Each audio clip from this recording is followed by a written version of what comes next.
My normal body temperature is 34 degrees Celsius. Medically, it's considered hypothermia, and I probably should be dead. My parents and even the doctors were confused why I am still alive, breathing and functioning normally. Honestly, I wasn't always like this. My childhood was relatively normal. I was a timid child, preferring the company of dolls instead of playing outside with my older brother and sister. My siblings, Oliver and Leanne, were very rambunctious children. Our parents were used to going to the children's clinic occasionally after their horseplay. Unlike me, the two of them liked their scars. It was like a trophy or something in their minds. But we loved each other, and they tried to include me as much as possible in their games. When they played Dragon, Oliver, and Knight, Leanne, I was the trapped princess at the castle tower, Sofa. I was the queen, the humble peasant, or even just a passerby with no real roles in the game. But I was happy. I was happy to be included and still avoided stitches and bruises. Until the morning of my 6th birthday. I woke up with a terrible pain in my leg. I couldn't stand from the bed, and Leanne had to run to our parents' room for help. When Mom pulled down my covers, my right ankle was red and swollen. They took me to the emergency room, thinking I had an extreme allergic reaction to something. But the diagnosis was weirder than they thought. My ankle was broken, and I had bruises on both my legs, as if I had fallen down the stairs. The doctors asked my parents if I did fall, but our house was a one-story bungalow type. There were no stairs or any high places I could have fallen from, and the injury was too recent that it could only have been possible a few hours before we went to the ER. My parents, my siblings, and even I was confused how it was possible. In the end, the doctors concluded that I might have fallen off my bed. They put a cast on me, and I got to stay home for the next couple weeks. It was my first time to get a severe injury, and I did not like the feeling at all. I avoided joining my siblings' games after that, too afraid that I might accidentally get hit. Over the next few weeks, I stayed in my room with my dolls. One afternoon, as I was playing alone, I had a sudden pain in my right stomach. It was like a truck had hit me and I couldn't breathe. Luckily, Oliver ran past our room on his way to get his baseball gear. He saw me lying on the carpet with my mouth wide open, trying to get as much air as possible. He called Mom, who was in the garden, and they rushed me to the hospital. I had a large bruise on my right stomach, and the x-ray showed the bone on my lower rib cage was fractured. I told the doctors I was alone when it happened. No one in my family had ever hit me. I don't think they believed it. Child Protective Services were called to investigate if there was any child abuse at home. Us kids stayed with our aunt while I healed, and our parents dealt with the investigation. I think it was Leanne who planted the first seed of idea in my mind. You know, B, I get hit by a ball on my stomach when you got that pain. Maybe you're feeling the injuries I get. Kind of like a twin thing, but with sisters. I'm really sorry. In our childish minds, it made sense. We were too bonded, and I was too sensitive. The CPS investigation found no evidence of abuse in our home. My parents were good people who loved their children unconditionally. The three of us finally got to go home, and Leanne promised to be more careful if I was indeed channeling her pain in some way. I didn't get any more major injuries after that, but we noticed that I had a lot of random bruises on my body. Sometimes I even wake up with marks on my body like a cigarette burn. Those hurt a lot. Over the next couple of years, my parents sent me to doctors and specialists, trying to figure out if I had some sort of disease causing all those injuries. All my tests were negative. I was in good physical health, but I continued to get marks and bruises on my body. It eventually stopped, for a while. And then, when I was 10, it happened again. The 5 of us were at the park, flying kites or watching the ducks on the pond. I felt the air rush out of my body and my throat closed in. I felt like I was being strangled by an invisible force. The last I saw was my parents frantically calling for help before I passed out. My memories of that time are kind of blurry now, but I remember seeing a kid in my dream. He was around my age, and he kind of looked like me. except that he was very skinny. He was limping, and he had bruises all over his face. He looked at me with the saddest brown eyes, eyes that were eerily similar to mine. When I woke up, I was again at the hospital. It had become like a second home to me. My face and neck were swollen, and my throat was bone dry. I heard the doctors talking to my parents, saying words that didn't make sense to me. Strangulation, trauma on her face and neck, bruises similar to a thick rope around her neck and wrists. I just had an injury similar to a punching bag, and we had no idea why. Once again, CPS was called, but there were a lot of witnesses at the park that day. They all said that I randomly started choking with no external force whatsoever. The bruises also started appearing while I was unconscious, and the paramedics were trying to save me. I felt very afraid. There was an unseen force trying to hurt me, or even kill me. My parents sent me to more doctors. They thought I might have epilepsy or mental disorder, and that I might have been subconsciously hurting myself. I was homeschooled, and my parents took turns watching me sleep at night. When I turned 13, my parents decided to tell me the truth about myself. They thought that it might help me understand all the things that were happening to me.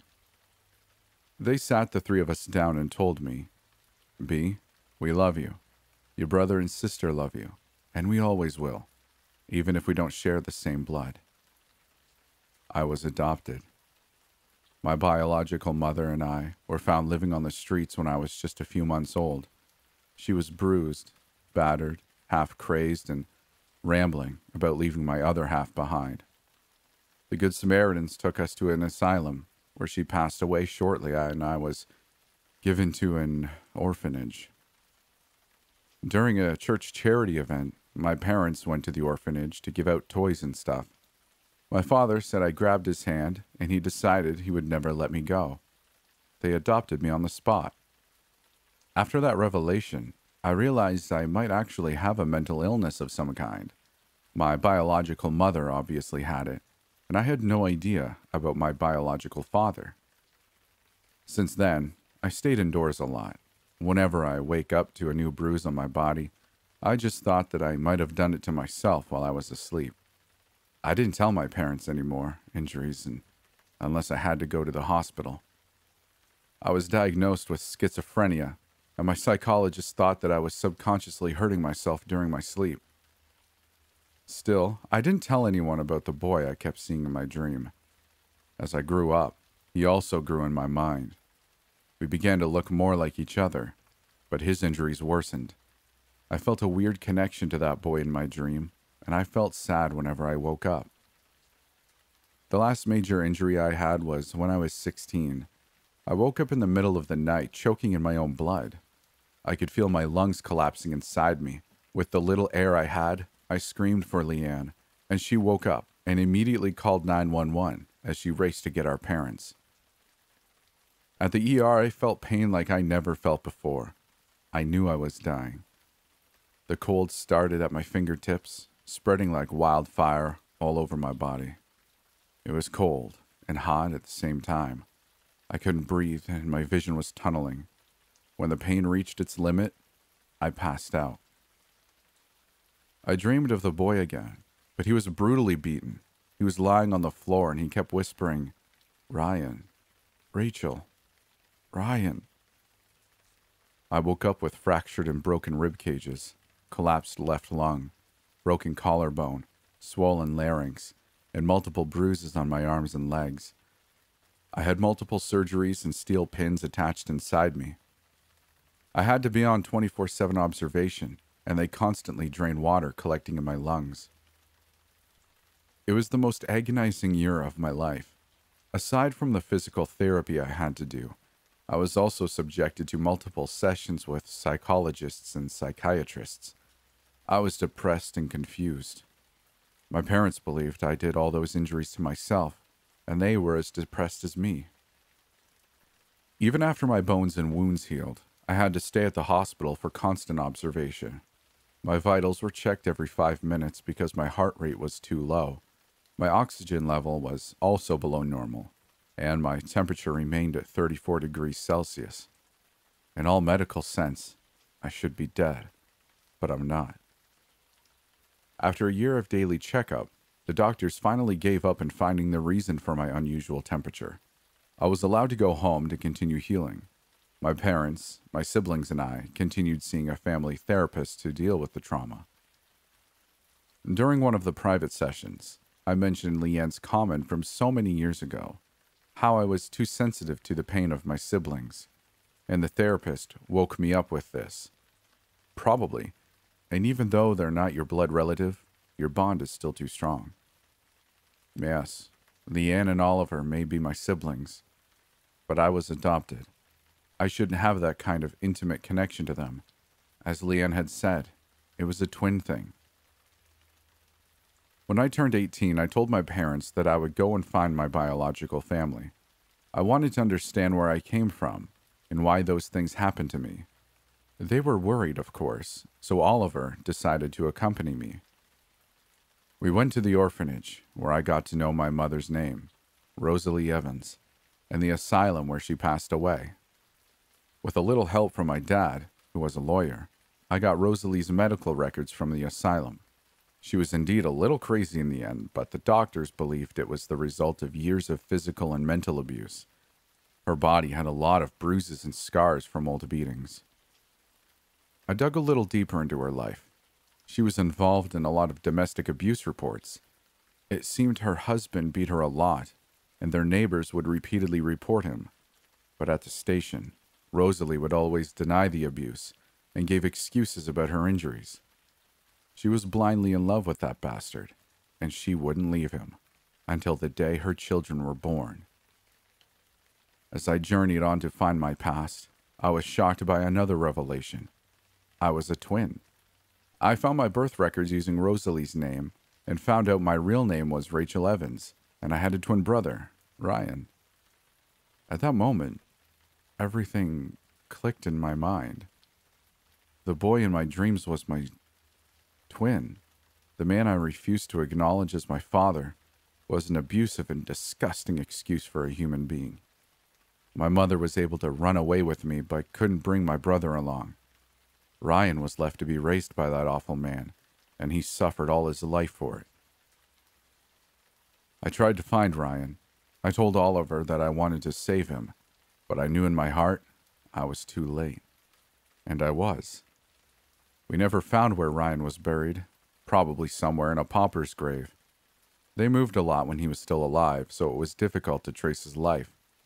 But we found his medical records.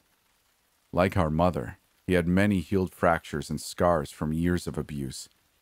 At 16, he died of internal bleeding from a collapsed lung after an altercation with his drunk father, who treated him like a punching bag all throughout his short life. Everything that happened to me was because of Ryan. Leanne was right. It was a twin thing. Every abuse and pain my brother felt, I felt. And when he died, I think a little part of me died too. I'm just glad that when Ryan left this world, he took the bastard with him to the grave. I found his name too, but I don't feel like glorifying his memory in this post. He doesn't deserve that. All I will say is that he was found at a roadside, crazed and mumbling something about his dead kid haunting his dreams. They took him to the same asylum where my mother died, and he was found one morning hanging from the window.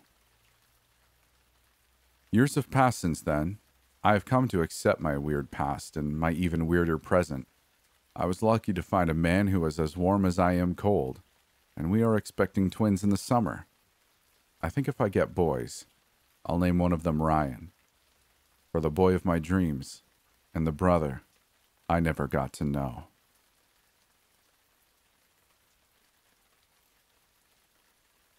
I always thought suicide was simple. I was taught from an early age that it was wrong, period. It was never the answer. There were always other options, always other ways out. Suicide wasn't an answer. See, my parents are deeply religious. I don't mean that they're cultish or crazed zealots or anything like that, but they hold very seriously to biblical verses. Because of that, they always saw the commandment of thou shalt not kill as applying to suicide as well as murder. They taught me that ultimately they're the same. Suicide is no better than murder, because it is the murder of yourself and an abandonment of hope. They taught me that now, how hard things got, they could never get that bleak. I wish I could have been that naive, but I wasn't.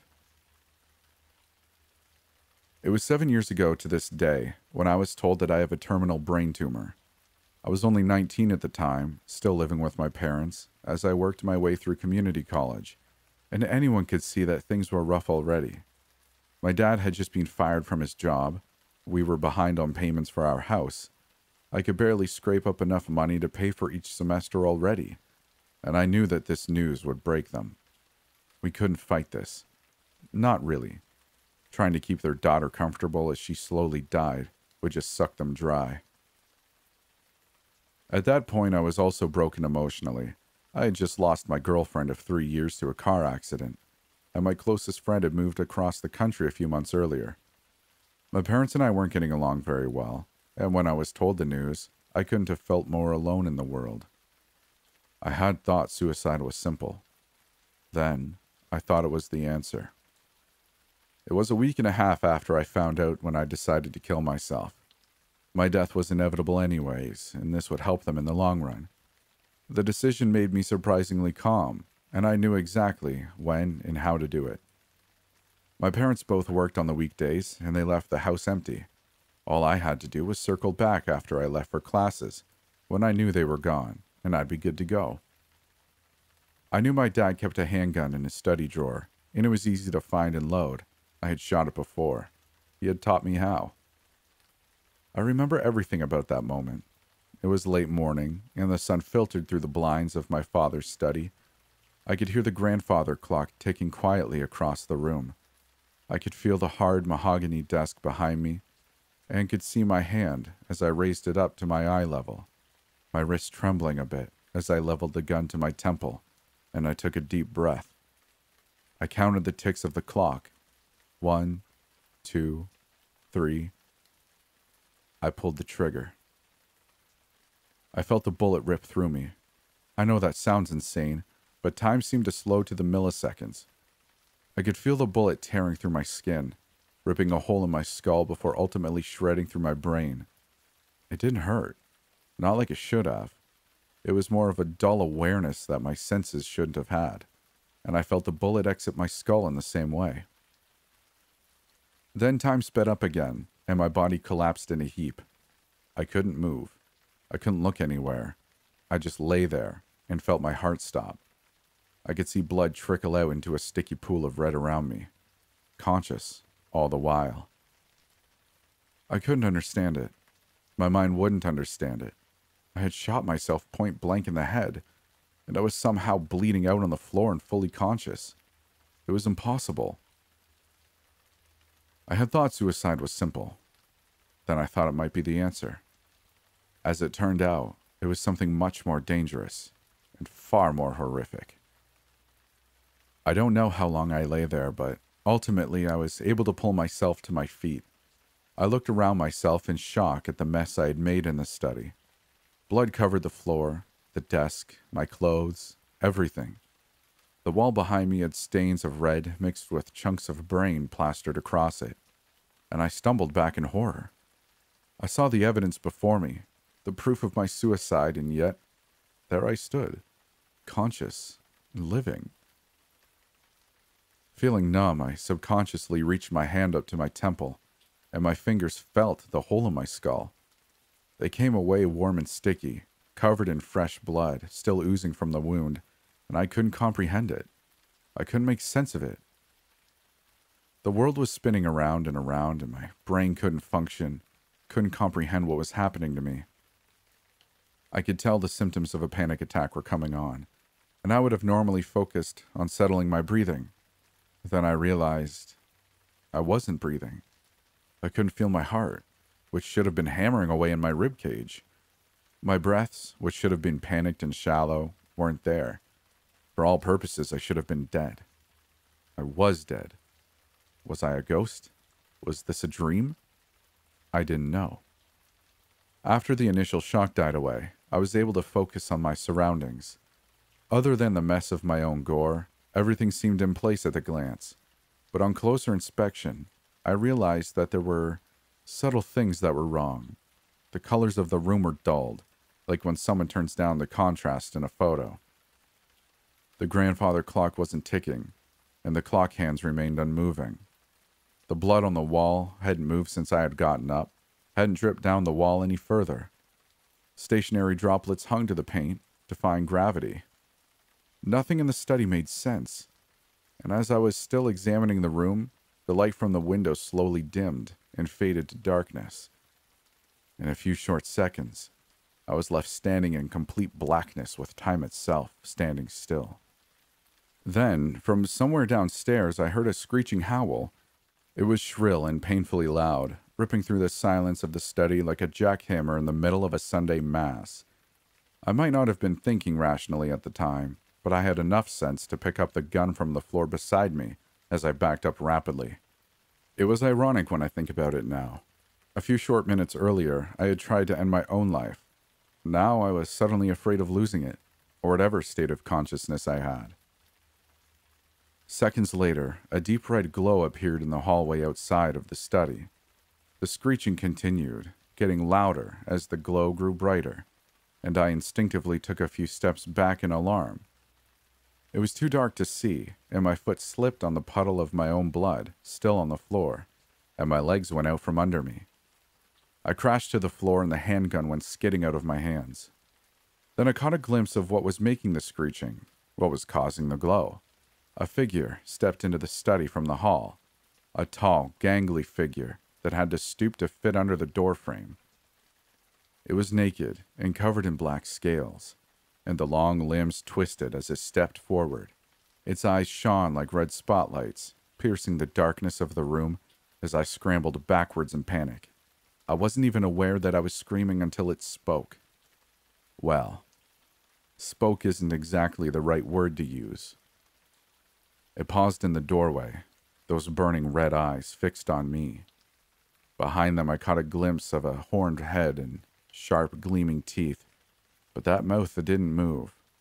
Yet somehow I heard deep, guttural words echo in my mind.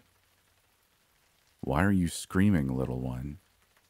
I instinctively shut my mouth and the creature tilted its head at me. "Are you afraid of me? Are you afraid of this place?" "What? What are you?" I stammered as I crawled back. Something that was reminiscent of laughter echoed in my head, although there was no humor in it. It was a twisted, warped sound. "Little one, I am the demon of the beyond, the ruler of this realm, of the in-between that exists, between life and death. You've entered into my domain." "How?" I gasped as my back came up against the hard wall. There was nowhere else to go, no more places to back up to. The demon took another step forward, and this time I felt the ground shake beneath his mighty steps.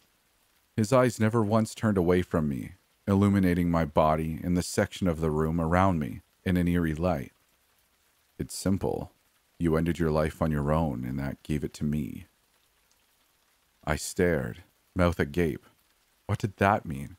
That suicide led to this? That was foolish, ridiculous, impossible. I believed that after death there were only two options, heaven or hell. Suicide, accident, sickness. It didn't matter how you died. How you lived, however, mattered where you ended up. But yet, here I was, dead, yet alive, talking to a demon in my father's study as time stood still. As if reading my thoughts, the demon continued. "I do not control eternity itself, but I'm given this little slice of it. When you decided to play God and end your own life, you came to me, not to him, not to the other. You became mine, little one. And now I give you a choice." "What kind of choice?" I asked as I stood up to face the demon. It still towered over me, but I refused to let myself seem powerless.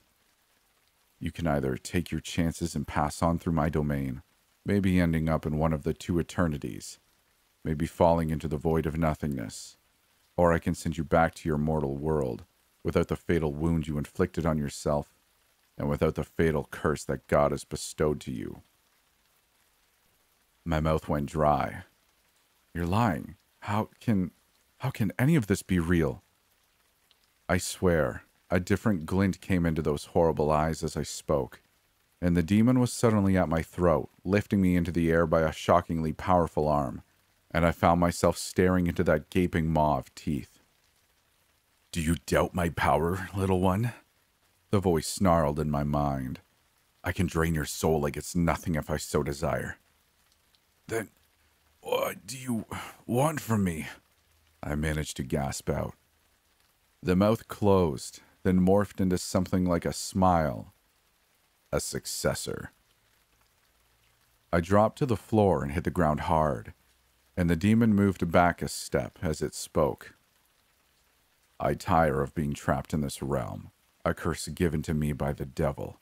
I hold power, but not enough to release myself, unless I gift that power to another mortal. If you swear your soul to me, I will restore you to your life fully healed, and then when you die, decades later, you will take my place as the gatekeeper of souls in this wretched land. I swallowed hard. And if I refuse? You will wander for several lifetimes here without my guidance, until you either stumble into heaven or hell by chance, or the void claims your soul. The latter is far more likely. The choice is yours. A choice. But there was really no choice left to make. I had tried to kill myself. I had tried to die. And I saw a glimpse of what would happen to my soul if I let go. Suicide wasn't the answer. It was simply the first step to an impossibly painful path. I didn't want that, but to become like this creature. I looked around me then, taking in the study illuminated by the red glow. I saw the pictures of my family on my dad's desk. I saw the Star Wars mug I had given him when I was 10, and the smile it had given him. I saw the trips he and my mom went on with me, when we didn't have much to spend, but had made the most of it. I saw the good times and the bad, and I made another decision right then and there. I decided that I didn't want to lose them, not for good. You swear to me that you can take away my tumor as well? I asked hesitantly. I swear on the lake of fire itself, the creature said. You will be restored to a full and healthy life. A life that will be untampered with until your demise. Then you will take my place, and I will be released. Then I accept your deal, I said, and I silently prayed that I hadn't made a mistake. In the blink of an eye, the study was back to normal. 1 second it was darkness, with the demon standing before me, and then the next, the morning light was shining through the blinds, and the grandfather clock was ticking away angrily across from me. The demon had disappeared, and so had any signs of my attempted, or rather successful, suicide. The blood and fragments of gore had disappeared from the walls and floor, and the gun wasn't anywhere where I had left it. I later found it back in the drawer where I had gotten it. In fact, everything was normal in an instant, and I found myself wondering if what I had just seen was some kind of crazed nightmare. Groaning quietly, I put a hand on the desk beside me to pull myself to my feet, and that was when I saw it. There was a symbol etched into my right wrist, a half-open pentagram that was seemingly carved into the skin. It glowed a faint red like the demon's eyes, but faded away into nothingness after a few moments of looking at it. I know now that what had happened was very much real. The doctors verified, to their amazement, that my tumor had apparently disappeared.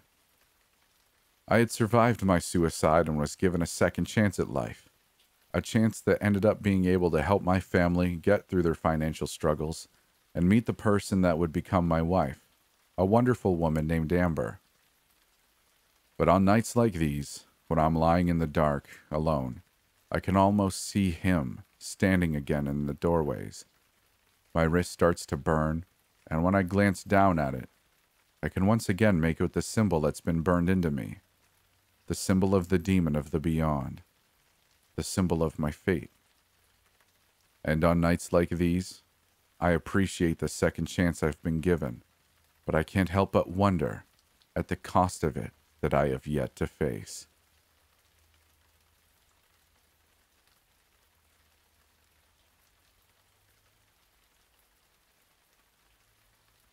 My son Josh is a great kid. He's always been the quirky and curious type, taking apart watches, toys, and the like, just to see if he can put them back together again. His curiosity, however, took a dark turn when his mother died.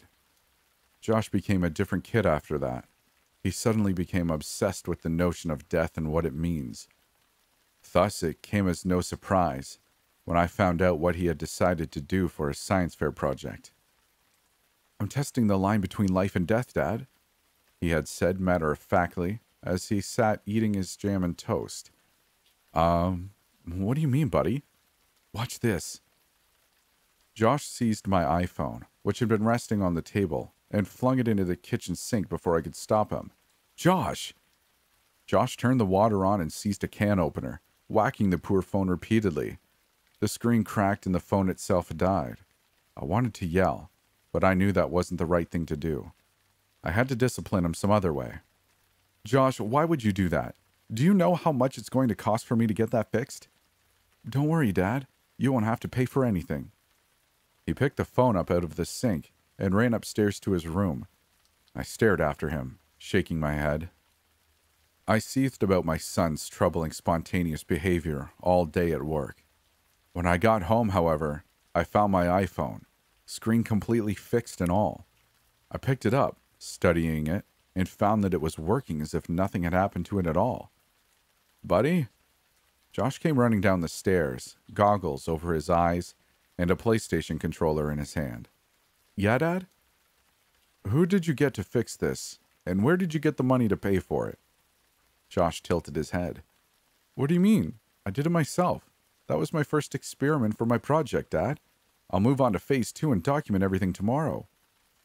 I watched, confused, as he ran back up the stairs. I had no idea what he was up to, but I was just happy that I didn't have to pay an arm and a leg to get my phone fixed, or to get a new one. Josh's little experiment seemed harmless. Then came phase 2. I walked into the kitchen the next morning, prepared to make breakfast and coffee, and stopped in my tracks. Josh was standing in front of the counter, a pigeon strapped down to the cutting board in front of him. I immediately had a bad feeling about this. "Josh, buddy, what in the world are you doing?" Josh held up a large pair of scissors. "It's phase 2. Now watch this." I lunged towards the counter, but it was too late. In one swift move, Josh had decapitated the helpless bird. There was a sickening clipping sound, and then the blood was leaking all over the cutting board and my kitchen counter. This time, I lost it. "Josh, what the hell is the matter with you? Why did you do that?" Josh looked frightened by my reaction, as though he hadn't expected me to lose my crap after watching him kill an innocent animal. "Dad, I already told you, it's phase 2. I dropped him off at school and called a psychiatrist. Maybe his mother's death had hit him harder than he was letting on. I have heard stories about serial killers killing live animals when they were children, and I'd be damned if my son turned into a killer. I scheduled an appointment for the next day. When I got home, I found Josh sitting on the couch in the living room, writing in his journal. His poster board for his project was leaning against the wall by the TV. I couldn't help but notice that there was bird crap next to the TV as well. "Josh, what is—" A pigeon swooped past my head and landed on the couch, cooing softly. I jumped at it, hoping to grab it before Josh could, but he made no moves. The pigeon shot back up into the air, out of my reach. "Why is there another bird in here? I swear if you—" "It's not another bird, Dad. It's the same one from earlier today." Josh and I stared at each other for a few minutes. I was sizing him up while simultaneously wondering what the hell had suddenly gone wrong. "That can't be, Josh. You cut that bird's head off, remember?" Yeah, and I put it back on. I brought him back. This project is going really, really well, Dad. I'll beat Cindy Pickens for sure this year. I was entirely positive that Josh had just captured another bird and was losing his mind. But when I checked the garbage can, the bag that I had placed the decapitated bird in was gone. This had gone past the point of too far. Josh had gotten rid of the corpse and was attempting to convince me that he had somehow raised it from the dead. This was meticulous and premeditated. I really did worry about my son, and I am not ashamed to say that I slept with my door locked that night. Well, until about 2 in the morning, that is. I was awoken by the last thing you want to hear at 2 in the morning. Someone beating non-stop on your front door. Well, beating may be a harsh word. Whoever was knocking was doing it forcefully, but there was not much strength behind the knocks. Still, it scared the hell out of me, but not nearly as much as the sight of Josh standing in the living room, white as a sheet, staring at the door. "Josh, why are you out of bed?" Josh turned to me, his eye wise in terror. "Why? What's the matter, pal? Go back upstairs. I'll figure out who this is." "Don't open the door, Dad. I messed up." The slow knocking continued behind him. "Messed up how?" Josh stared me in the eyes. I wanted to do something really good for Phase 3, so I brought Mom back." Knock, knock, knock, knock. "Joshua, your mother has been dead for almost 2 years. This isn't funny." I made a move for the door, but Josh jumped in front of me, grabbing my hand. "Don't open it, Dad. Don't open it." He and I are still sitting in the house. The knocking has stopped, but now there is clawing at the window. I keep asking my son if he can undo his mishap, but he says only one thing. "I'm gonna beat Cindy Pickens for sure this year." Nosleep is closing to the public for a few days. Apparently, that gives me hope. Maybe the reason why is that others have finally caught on to what's really going on here. I'm sorry. I don't know where to start with this, how to introduce myself, how to start a story. I've never been good with any of that. To put it frankly, I've never really been particularly good at anything. You could say I'm a failure at life. I'm a high school senior that has no friends, no girlfriend, and doesn't have a single clue about what he wants to do for graduation. I was never good at sports, or art, or writing, or anything like that. The only thing I really enjoy in my spare time is reading, and that's what first brought me here, to read about the horrific experiences of others. To put it simply, I love scrolling through this subreddit. At first, I never really gave any thought to the posts I read, but in time, I started thinking long and hard about every single one I would read. I started to understand them more than I ever did, and I fully realized what Nosleep is. Nosleep is a chronicle of dark events and nightmares. It's full of warnings, written accounts from those of us who have witnessed the unspeakable and desperately want to warn the world before it happens to them as well. I've devoted most of my free time to proving that, to hunting down proof and records of the events we read about, but I never expected that proof to find me first. Throughout most of my high school life, I spent most of my free time hunting down the stories behind the posts of Nosleep. See, we all know about the horrifically real origins of all the experiences we post, but there are so many skeptics on the outside who don't, and I figured that if I could find evidence that definitively proved just a few of the posts on Nosleep are true, people would start taking us seriously.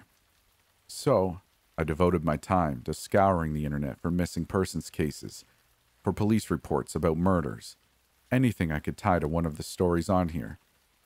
So far, evidence was few and hard to come by. I found a few bits of pieces here and fragments of news stories and unexplained deaths there, but there wasn't much objective, concrete evidence to go on. I was starting to accept that people on the outside, they would never believe because they didn't want to believe. They didn't want their eyes to be open like ours have been. But everything changed on my first day of Thanksgiving break. It was around 10 in the morning, and I was scrolling through Reddit on my phone. I had just finished checking my gaming subreddits and just switched over to Nosleep. Like most of my subreddits, I tend to sort by new, and the first post I saw when I logged on was one titled, Ben Doesn't Believe, by u/Corey Como.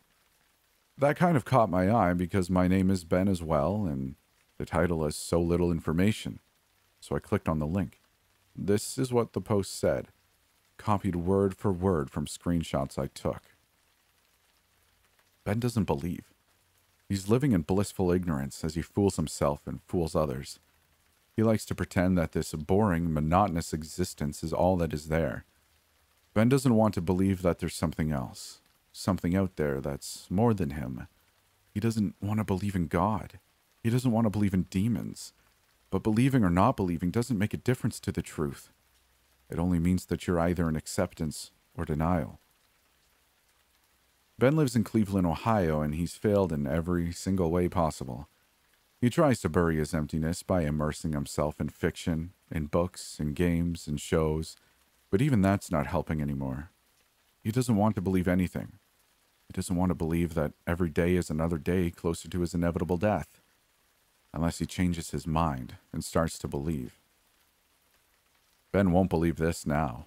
As he reads these paragraphs, he won't believe when it comes for him. He won't believe until it's too late, because that's what Ben does.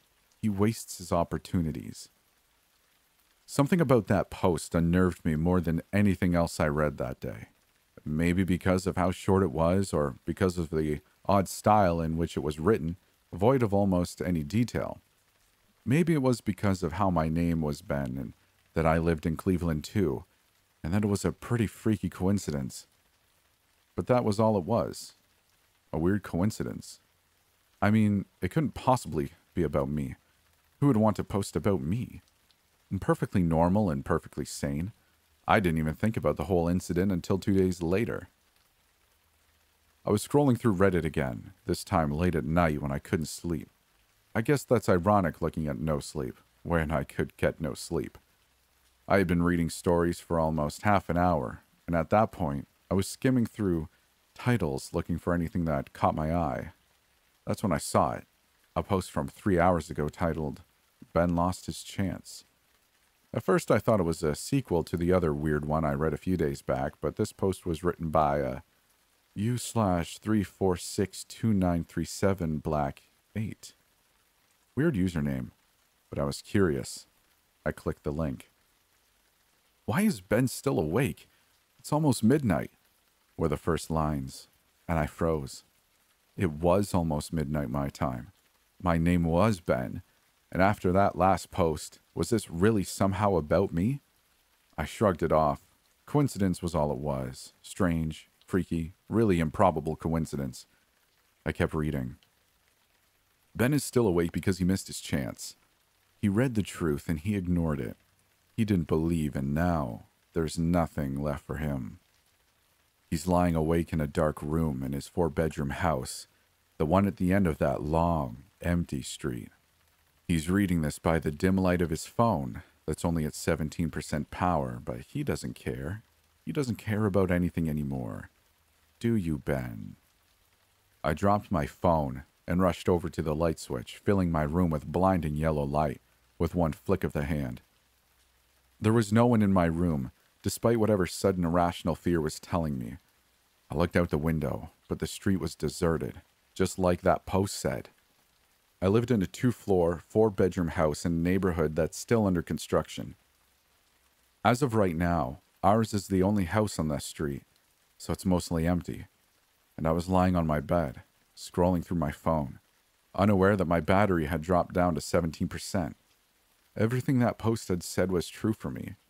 Someone, somehow, was watching me and posting about me in a place devoted to the paranormal. What the hell did that mean? I gingerly picked up my phone again, having seen that there was still one paragraph left in the story. At this point, I was pretty sure it was some kind of sick joke. Someone from school, maybe. Or maybe it was my older brother, who was also home on break, playing a prank on me. Maybe even it was some of the online friends I had, the ones that had first told me about Nosleep and discussed the stories and their implications long into the nights. Either way, someone was messing with me, and I wasn't very happy about it. I read the last paragraph. Ben is starting to wonder now if he has this all wrong. How would anyone know things like that? How would they know that the pajamas he's wearing right now are red, or that his favorite drink is iced tea? Or how would some stranger know that he blames himself for Sienna's death? How would they know about that stash that he's hidden underneath that loose floorboard? How would someone on the internet know about his crush on Grace? How would they, Benjamin Kona? I suddenly switched my phone off and threw it across the room in a burst of anger. This was going too far. Whoever was playing this practical joke using my real name was one step too far, and exposing those things online was just wrong. But with a start, I suddenly realized the gravity of those words.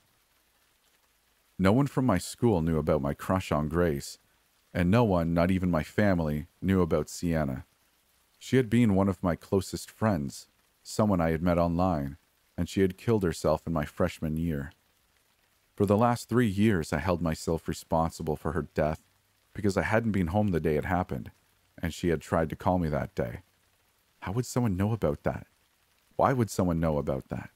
Or more importantly, why would someone or something post about me here? I couldn't understand it. What was to gain? What was the point of all of it? And who or what the hell was doing all this to me? I fell asleep that night thinking over and over about that post. When I woke up, the first thing I did was log on to Reddit so I could report the post and message the mods about it. I felt a sinking feeling in my stomach when I searched for it and found that the post had been deleted. And not just the post, but the first one from 2 days ago was gone too, as were the accounts Corey Como and 3462937 Black 8. They had all been deleted without a trace, and I was left with nothing. I still sent a message to the mods, but what could I say? That I thought some crazy cyberstalker was posting random things about me on a subreddit meant for paranormal experiences? Sure, I had copied the text of the posts by screenshot the night before, but if the accounts were already gone, they couldn't do anything about it. Needless to say, I didn't much enjoy that Thanksgiving. I felt like my privacy had been violated horribly. The entire next 2 days, I kept looking over my shoulder and out the windows.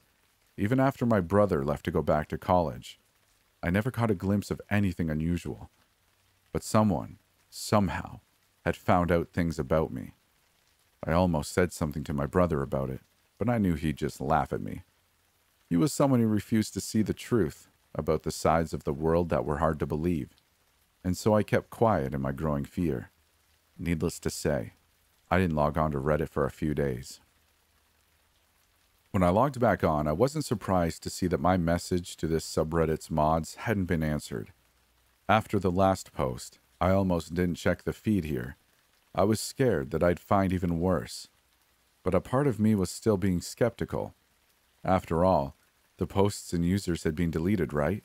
So I took a deep breath and flipped the feed from hot to new. I froze in my chair as the page refreshed, displaying the first 4 post titles, all from different accounts. Ben is a coward. Ben still doesn't believe. It's coming for Ben. And the last one. Ben, you're too late. Don't run. Don't hide. My mouth went dry, and my mind went blank. I couldn't breathe. I couldn't think straight. I've never had one before, but I'm pretty sure I was in the middle of a panic attack. I was starting to get the sinking feeling that this wasn't some stalker or person trying to prank me. I had the horrible realization that the evidence I'd been looking for all those years was happening to me in that very moment. When I was finally able to snap myself back into reality, I ran downstairs and checked the doors. All were locked securely, and the garage was closed. But I noticed my dad's car was gone. He probably was working the early shift today. Going back to my room, I felt a little less scared when I saw my mom in the kitchen making breakfast. Someone was trying to get to me. Or something was trying to get to me. The posts are never, ever wrong, And if someone was posting things about me, then it had to be true. What that meant terrified me more than anything. I had just gotten back into my room when my phone pinged with a notification. I pulled it up, and in the back of my mind, I knew that this was very, very wrong. I had gotten a notification from Reddit that u/239-81170-RED66 has made a new post to Nosleep. I'd never enabled notifications for Reddit. I never subscribed to any user, let alone one I'd never heard of before. But for some reason, I felt like I couldn't ignore this. I might finally have had my evidence right in front of me. My finger tapped the open button before I even knew what I was doing. No More Warnings was the title. This is what was in the post. Ben thought he could escape by staying offline. He thought he could escape if he didn't read, because he knows that if he reads, he'll believe. And now, it's far too late to believe. He's been running too long and has been too distracted by his meaningless existence. The truth is staring Ben in the face, but he can't see it. Just like he never realized that his father never came from his late shift at work last night at the Kohl's in Westgate Plaza, where he works as a store manager. As I read that last sentence, I felt the panic stir in my stomach and rise up, catching in my throat and stopping my breathing. Had my dad not come back yet? Was that why he wasn't home?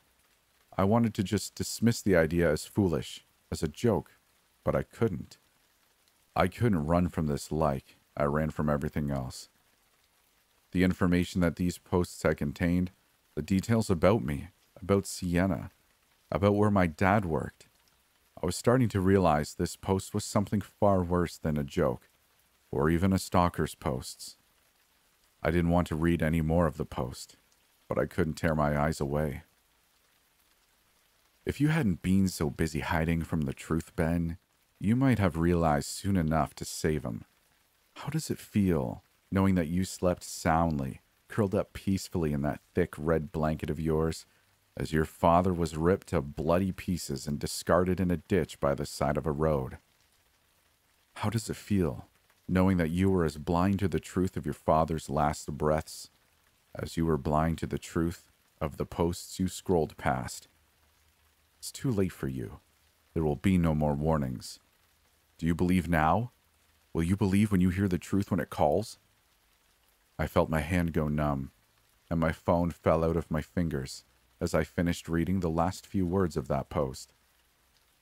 My mind was running in a million different directions at once, and I felt waves of every emotion from panic to fear to anger to sorrow to disbelief to shock wash over me. I had no time to process the horror that I'd just read, though. Only seconds later, I heard the ringing of our home phone downstairs. Will you believe when you hear the truth when it calls?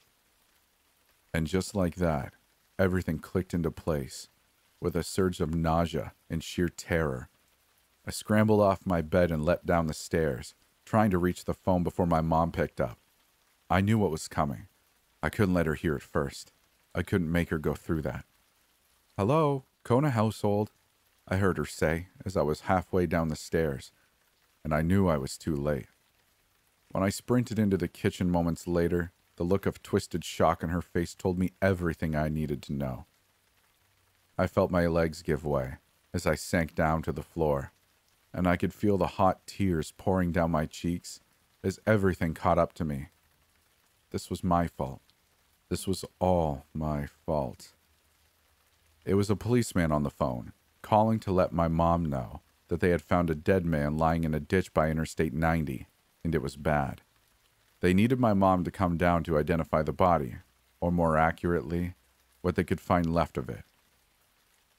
She told me all this as she hung up hastily, her voice sounding hollow from the shock, but I just nodded numbly. I knew it was him. My father was dead, just like that post said. It had told me the truth, and I didn't see it. It was a few minutes after my mom left that I remembered a post I read on the sub a week ago, something that I read and commented on, then forgot about. It was an account about a creature that preyed on the weak and the tired, those who worked the night shifts. In the post, the creature would rip its victims to pieces and leave them by the side of the road after eating its fill. I had read that post and went about my day without even thinking that it could actually be true. By now, my dad was dead in the exact same way, and in that moment, it all clicked into place. The horrible, twisted truth of Nosleep. Nosleep isn't just a place for sharing our experiences, the paranormal and the horrific. It's a damn feeding ground. Everything here, every creature, every death, every account, can be used by them. Have you ever wondered why so many of us escape our brushes with death and things that, by all accounts, should have killed us? It's because they want us to live. They want someone to write about it, to post it out there, so the creatures can feed even more. I don't know if they live off of our fear, or if they literally live off of us. But the creatures of Nosleep live, because we immortalize them on the internet forever. Every survivor writes out their transcript and sends it out for the world to see, but they also reveal their account to the mods. Have they ever wondered why this group of shadowy chaperones holds such strict rules and regulations for Nosleep? It's because they're the culprits too. They mold the accounts of others into the perfect format to cause fear, and then they go and erase all the evidence that they can find. That's why I could never find a shred of proof. It was all erased on purpose. And somehow, something was trying to warn me about that. Maybe it was one of the mods who got tired of leading the readers to their deaths. I don't know. All I know is that if I listened to their warnings, my father would still be alive. I managed to pull myself up off the floor and shake myself out of my grief and self-pity, at least momentarily. I made my way upstairs to my room and grabbed my car keys, set on driving my car out to meet Mom, when my phone chimed a notification again. I froze and looked down at the face-up screen that was still on the floor. It was another notification from Reddit. Hello, u/23981170RED7 has made a new post to Nosleep. I felt my mouth go dry as I bent down to pick up the phone with shaky hands. I tapped on the notification, but the post title brought the flood of terror washing back over me. It's already in Ben's house. He's too late. I could feel my heartbeat racing as I opened the post quickly, but there was no post to greet me. There was only one word. Hide. I've been up here in my room with the door locked, hiding in the closet for almost 2 hours now. After the first hour, I heard the front door open, followed by my mom calling out for me. I frantically tried to dial her phone to warn her, but before I could, I heard an ear-splitting scream tear through the silence of the house. There were no more sounds, and when I tried her phone, no one picked up.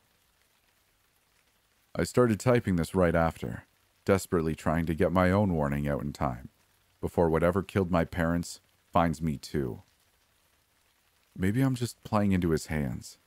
Maybe it wants me to write about it so that I can grow stronger with every pair of eyes that reads this transcript. But I have to try. I have to try to get this warning out in time. Stay away from Nosleep. Everything you read about here can come for you at any time, any place, any day. I don't think every story is used by them to get to us, but the possibility is out there. The creature that killed my family is one of them, and I don't know how many more are out there that the mods are helping. If you think something from the posts here are following you, don't ignore it, and whatever you do, don't ever fall asleep. Stay awake. Stay alert. They're out there. They've always been out there. And they've always known we've been watching them. 7 years ago, I met the girl who could find the seams. You've got to see what Danny can do. I let myself be dragged across the park, past the swings and to the big oak tree, where a girl with long black hair sat with a pile of books beside her. She looked up at the small crowd of fellow children surrounding her, sighed, and set down her book. "Can I help you?" My best friend at the time, Jacob, beamed and plopped a stuffed bear on her lap. "Do the thing. Luca hasn't seen you do it yet," he said. Danny looked at me and my gaze immediately went to my shoes. "You don't have to if you don't want to," I murmured, feeling embarrassed about all the fuss my friend was causing. Jacob scoffed and crossed his arms. "You don't even know what she does yet. Come on, Danny, show him." "I don't mind showing you," she said before picking up the bear. She brushed her fingers against its face, and she smiled before she took her middle finger and ran it from the top of its head to its tummy. Like she'd taken a sharp knife to it, the bear split open, revealing white stuffing and the red heart that had been stuffed in there when Jacob got it. She lifted it up to show it all to us, before plopping it back on her lap and running her finger along the tear. When she pulled her hand away, the bear was whole again, like she'd never ripped it open. Jacob scooped the bear back up and turned to me. "Cool, right?" he asked. I shrugged. "I don't know, I guess," I said, knowing I probably looked less that convinced. Danny smiled then and got to her feet. "Okay, what do you want to see the inside of?" she asked. I glanced around the playground before pointing to the swing set. Can you cut that with your finger?" I asked. I might have only been a kid, but I was definitely not convinced by just cloth. Danny nodded and walked over, the crowd of kids following in her awe. She patted the chain of the pink swing before her finger sliced right through one of the links. The chain came free, and then she proceeded to slice open the plastic of the seat. She picked up the mangled swing, spinning around to show it really wasn't attached at all, before she reattached it, all with the touch of her finger. Now that convinced me. I probably looked like an idiot, just standing there with my jaw dropped while everyone else just clapped. "How do you do that?" I asked in wonder. Danny shuffled her feet, a small smile on her lips. "Everything has a seam I can pop open. I can do it to anything," she admitted. I dug through my pockets and managed to pull out my 3DS. "Can you open this up?" I asked. For the rest of the afternoon, Danny demonstrated her unique and bizarre powers to us. She did open up my 3DS, showing off all the electronics inside, and once she fixed it back up, it booted up just like nothing had happened. She opened up a Rubik's Cube, part of a branch, the monkey bars. Whatever we asked, she would demonstrate. Only if no adults were close, though. One of the other kids suggested she open up one of the cars in the parking lot, and she refused. One by one, we all went home for dinner, until it was just me and Danny. I was pretty awkward at that age, so we just stood in silence for an uncomfortably long time before I finally piped up with the question on my mind. "What do you want to open up?" She stared at me in surprise for a bit before she shrugged. I don't know. I don't really do it for myself anymore. I just do it so everyone else likes me," she said. I plopped down on the ground and pulled out my 3DS. "I don't have to be home for a while longer. My parents are working late. Want to play some games with me?" I asked. I don't think anyone really asked Danny to do something with them before that didn't involve her cutting some random object open, but she slowly nodded and sat beside me, and until it got dark we played games. I probably would have stayed out longer if the red light signifying red battery didn't start glaring at us. "I'll come back and play with you tomorrow, okay?" I said, sticking it in my pocket.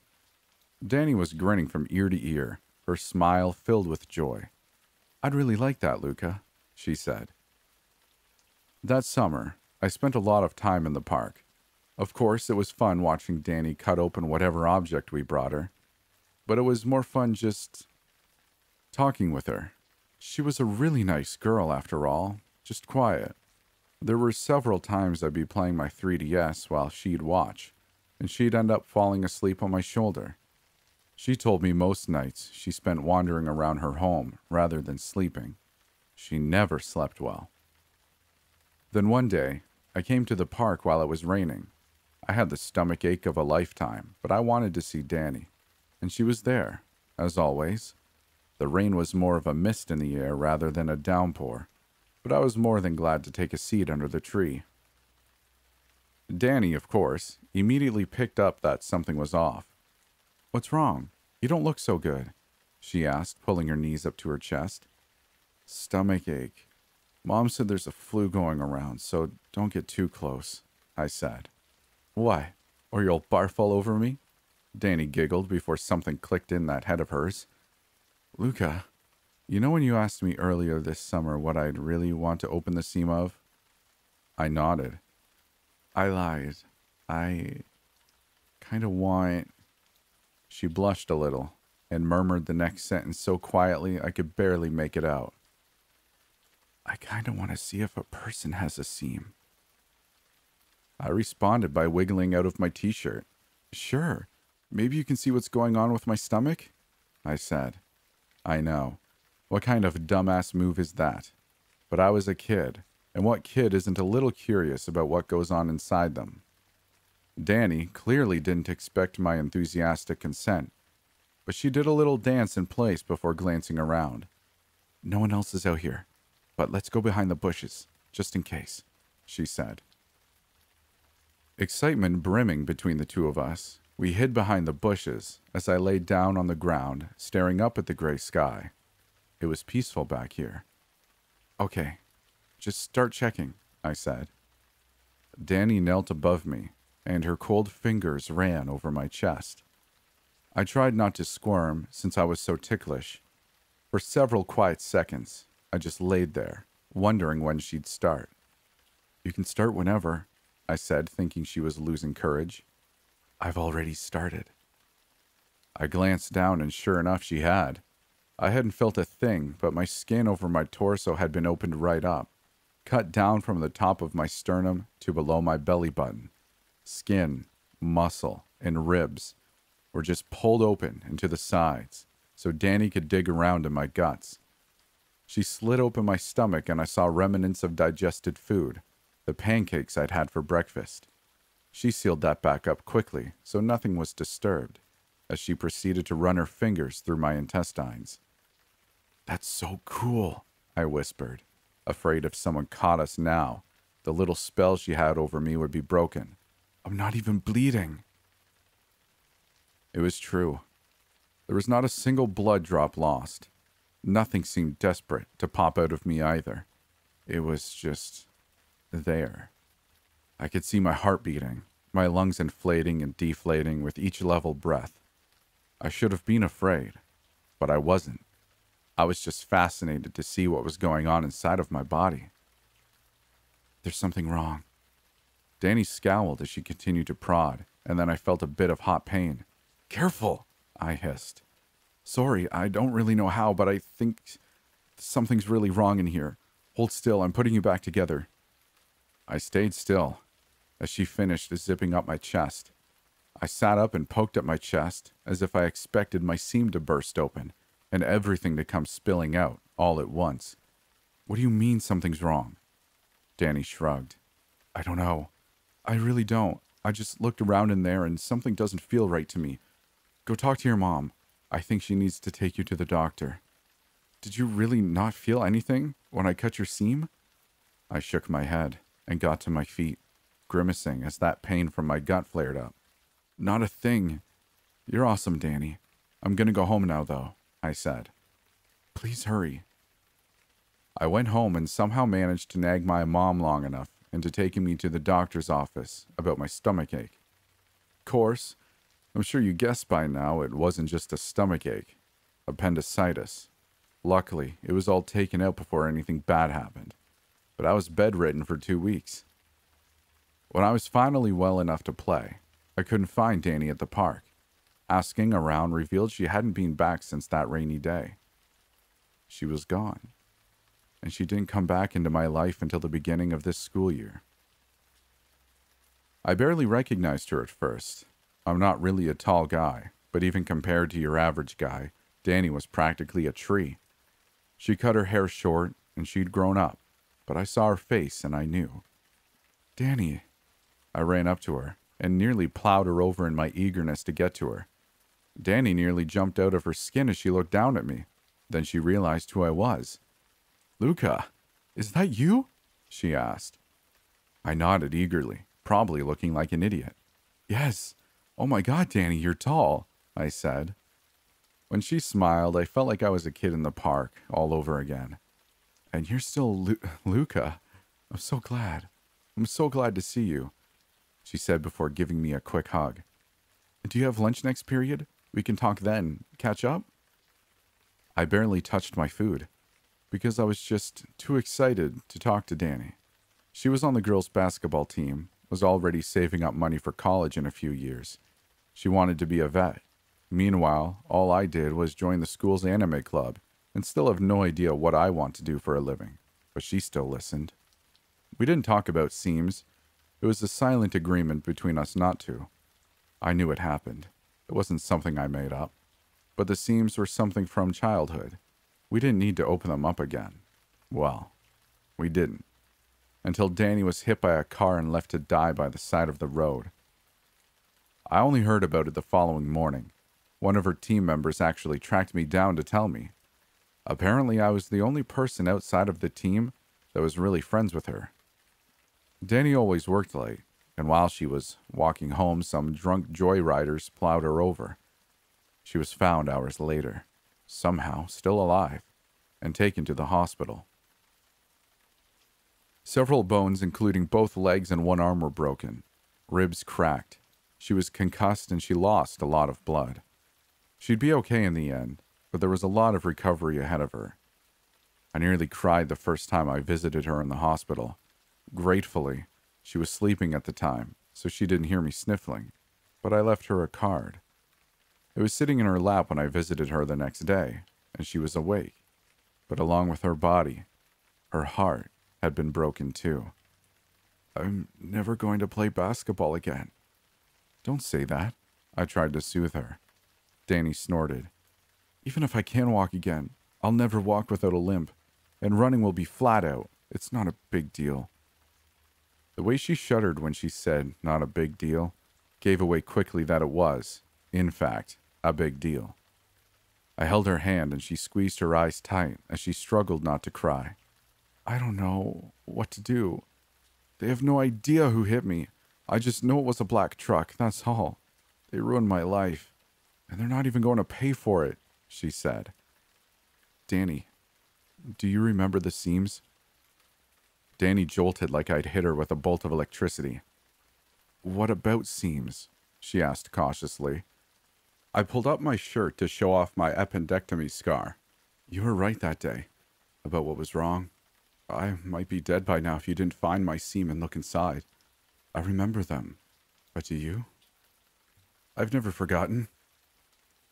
Her good hand stroked mine, and I watched as the skin split over the back of my hand. Another touch and it sealed right back up, good as new. It's why I want to be a vet. You know how many animals I can save with my gift? That's amazing, I said, flexing my hand. That day in the park? You didn't come back after that. Danny nodded.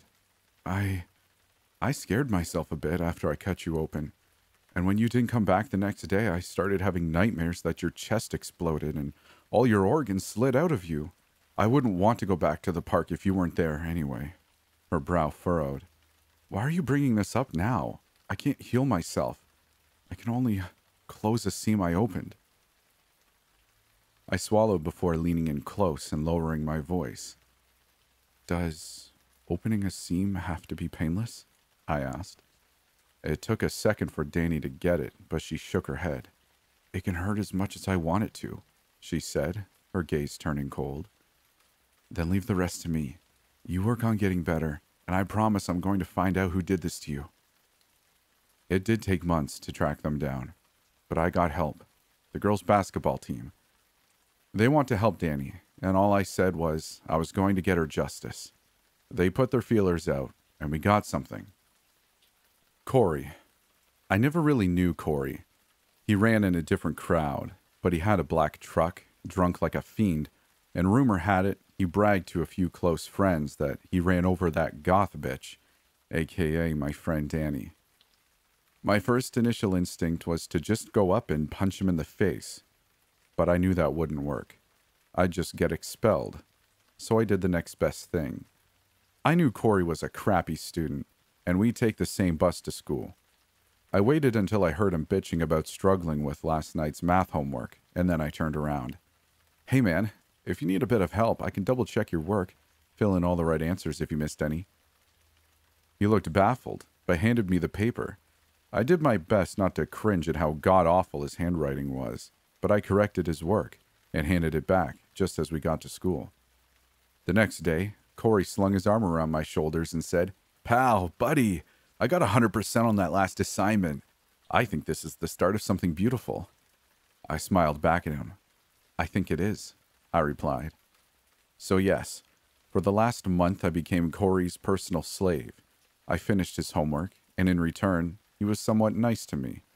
He also blabbed a lot, and it was so hard not to just wreck his face when he told me about the night he ran over the goth.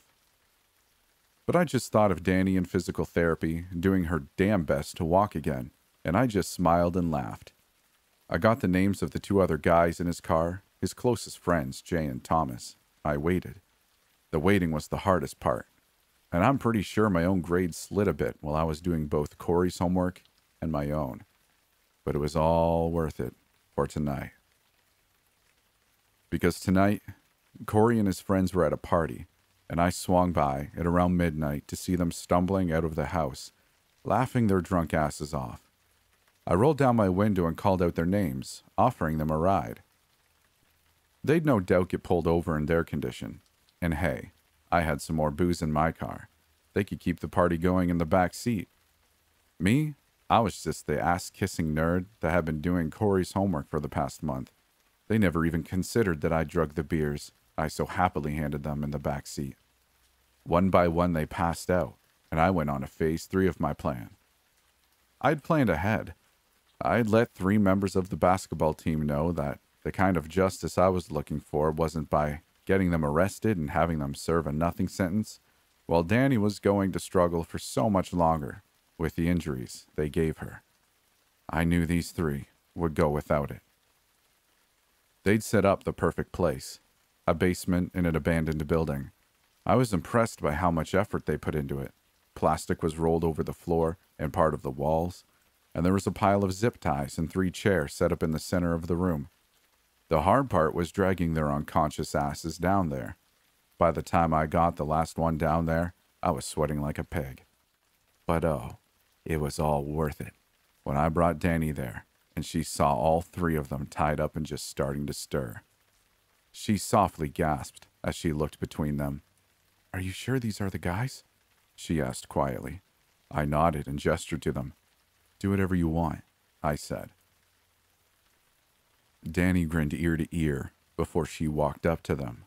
Corey was the first to really come to, his eyes fluttering, and he groaned before saying, How much did I drink last night?"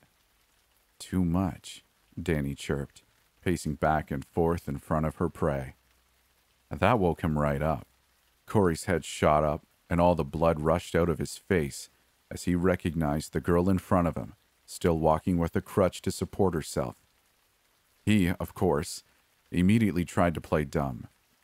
"Do I know you? Because I've dated a lot of girls, so I can't really keep track of them." Danny slugged him across the face. "I'm the girl you ran over with your truck," she said, still smiling. Jay and Thomas had woken up from their beauty sleep by this time. Corey spat out a mouthful of blood before looking up and smirking at Danny. "Sorry, don't remember you," he said, smugness oozing out of the creep. Danny circled around the trio of hungover morons, watching how Jay flinched every time he heard the sound of her crutch hitting the ground. "I think he remembers," she hummed before she paused in front of Jay. Jay swallowed before glancing over at the others. No, I don't," he mumbled. Danny cocked her head to the side before she lifted up her hand. She waggled her fingers and then caressed the middle one right up his jawline and over his cheekbone. Jay barely realized that his cheek was hanging from a last inch of connecting flesh before Danny just grabbed it and ripped it right off. Jay screamed at the top of his lungs, blood pouring down his mangled face and down his neck. I could see his teeth and gums. The others looked on in horrific silence as Danny dropped the piece of flesh onto the plastic Let's try that again. Do you remember now? Yes, Jay wailed, tears sprouting at the corner of his eyes. It wasn't me driving. It was Corey. I thought we just hit a deer or something. But in the morning we heard about you. I wanted to tell someone, I swear, but they wouldn't let me. I'm so sorry. I'm so sorry. Danny hummed and nodded as Jay continued to babble his desperate apologies. I believe you, so you won't suffer any longer, she said right before she drew her finger right across Jay's neck. So much blood poured down the front of his shirt, a waterfall of blood splattering against the plastic as Jay's head lolled down. He certainly didn't suffer. He was dead in minutes, and all during those minutes, Thomas and Corey were screaming in terror. Any of Corey's smugness had vanished when Danny ripped open his friend's face and cut his throat. Danny turned her murderous stare onto the other two, still smiling from ear to ear. Thomas glanced down at her hand and realized it first. "Oh, where's your knife?" he stammered. All she did was raise her hand into the air and waggle her fingers. "These are my knives. I've always been a bit special." She carefully avoided the blood puddle as she limped over to Thomas. And even though I'll probably never play basketball or have my full mobility again, you can't take away my gift to find the seam in everything. With just a brush of her fingers, she sliced through Thomas's jersey, and although he begged for his life, she just slowly dragged her hand from his stomach up to his collarbone while he howled in agony. Watching his skin just split by her touch was mesmerizing. The cut so precise, it was like a surgeon's scalpel. Another slice over the gut, and everything just spilled out. There was nothing like letting her find my seam in childhood, where everything just stayed perfectly still. I never knew how really long the intestines were until I watched them plop on the floor, still twitching and alive. Thomas stared in horror at his disemboweled guts until Danny drove her hand into his chest and I heard the loudest squish. Thomas's eyes rolled back and he almost immediately expired. Danny pulled out the remnants of his heart before throwing it on the ground. Corey was crying now, snot dribbling down his lips as he pulled frantically at his zip ties. "Please, it was an accident. It was just an accident, you crazy bitch," he yelled as she trotted in front of him. Danny had been smiling until Corey called her a crazy bitch. The smile dropped and she sighed, crossing her reddened arms across her chest. "Was it an accident that you drove drunk? Was it an accident that you just drove away? Didn't even attempt to call 911? Was it an accident you've spent all your time until now laughing about running me over?" Maybe I am a crazy bitch. Maybe I am. But if I'm crazy, then you're a downright sociopath. And odds are you'll kill someone else the next time an accident happens. She knelt down to his level and flicked his nose, watching the tip go flying off and sticking to the wall. Corey crossed his eyes to see the damage and promptly pissed himself. I could see the stain in his jeans. "Hey, Corey," Danny giggled, her smile returning and bordering on maniacal. "You ever hear of a torture called death by 1,000 cuts?" I'm just taking a break. Corey and Danny are still in the basement. Last I saw him, though, he barely even looked like a person anymore. She'd removed his nose, lips, ears, and eyelids. He's bald, cuts covering his entire scalp. Dozens of surgical cuts are decorating his arms, legs, torsos, and he's still alive, staring unblinkingly, someplace past begging and tears. But she's not going to let him die just yet. After all, she's been suffering for months because of that accident. He can take a few days before she finally lets him go.